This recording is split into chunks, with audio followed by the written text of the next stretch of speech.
আসসালামু আলাইকুম, সবাই কেমন আছেন? আশা করি ভালো আছেন। আমিও খুব ভালো আছি। আমি এখন রান্না করব মুরগির রোস্ট। অনেকেই তো অনেকভাবে মুরগির রোস্টটা রান্না করে। আমি কিভাবে রান্না করি সেটা আপনাদের সাথে শেয়ার করব। চলুন রান্নায় চলে যাই। কড়াই গরম হয়ে গেছে, দিয়ে দিলাম পেঁয়াজ বেরেস্তার তেল। পেঁয়াজ কাঁচামরিচ দিয়ে দিলাম। আমি কাঁচামরিচের পরিমাণটা অনেকগুলো দিচ্ছি, এই কারণে আমরা একটু ঝাল পছন্দ করি। দিয়ে দিলাম এলাচ, দারচিনি,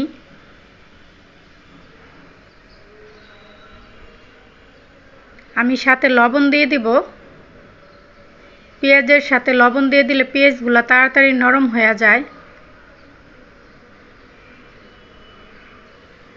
এখন পেঁয়াজগুলা আমি ভালো করে ভাইজা নিব। পেঁয়াজগুলা ভাজা হয়ে গেছে, দিয়ে দিব মশলা।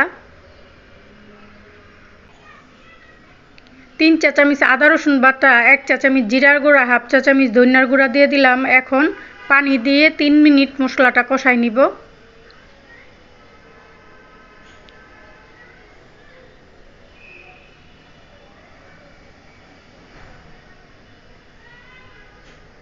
তিন মিনিট মশলাটা কষানো হয়ে গেছে। এখানে আছে জায়ফল, জত্রি, পোস্তদানা, গোলমরিচ বাটা একসাথে দিয়ে দিলাম সাথে পানি। এখন দিয়ে দিব বাদাম দিয়ে আমি 5 মিনিট আরও মশলাটা কষাই নিব। আর আমার চুলার জালটা কিন্তু কমানো হয়ে আছে। 5 মিনিট মশলাটা কষাই নিছি। এ পর্যায়ে দিয়ে দিব টক দই, ফেটানো টক দই দিয়ে দিলাম।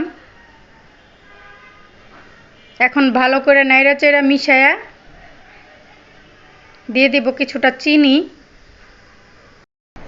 চিনিটা গইলা আসলে দিয়ে দিব মুরগি ভাজাগুলা।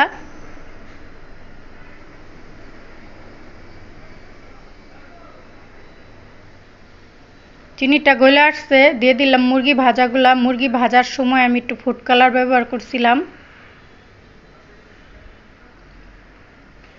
এখন নাইড়া চেড়ে ভালো করে মশলাটা মিশাই দিব মুরগির সাথে।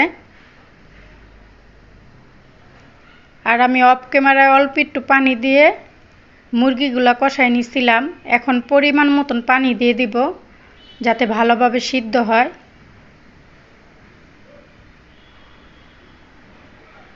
এই পানিতে আমার মুরগিগুলা সিদ্ধ হয়ে যাবে, আর পানি দিব না। এখন চুলার জালটা বাড়াই দিব।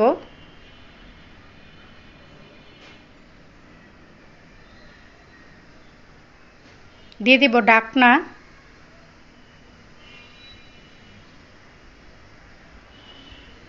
ঢাকনাটা খুলে নেড়ে দিব। এই পর্যায়ে আমি আর ঢাকনা দিব না, ঝোলটা একেবারে শুকায় ফেলাবো।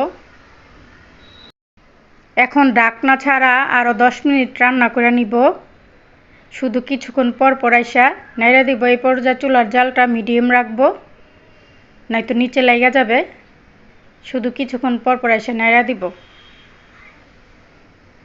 এই পর্যায়ে দিয়ে দিব নামানোর আগে পেঁয়াজ বেরেস্তা। আমি 1.5 মুঠ পেঁয়াজ বেরেস্তা দিলাম আমার হাতের মুঠে। এই তো আমার রান্নাটা রেডি। এখন নামাই নিব, চুলাটা বন্ধ করে দিব। রোস্টের কালারটা কিন্তু অনেক সুন্দর হয়েছে।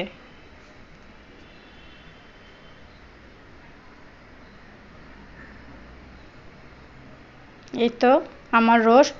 আর এখানে কালারটি একটু অন্যরকম আসতেছে, কারণ আমার ঘরের ভিতরে অন্ধকার, এর জন্য। আর রোস্টটা খেতে অনেক মজা হয়েছিল। আর আমার রান্নাটা যদি ভালো লেগে থাকে তাহলে আমার চ্যানেলটা সাবস্ক্রাইব করে একটা লাইক একটা শেয়ার দিয়ে দিবেন। সবাই অনুরোধ রইল আপনাদের কাছে।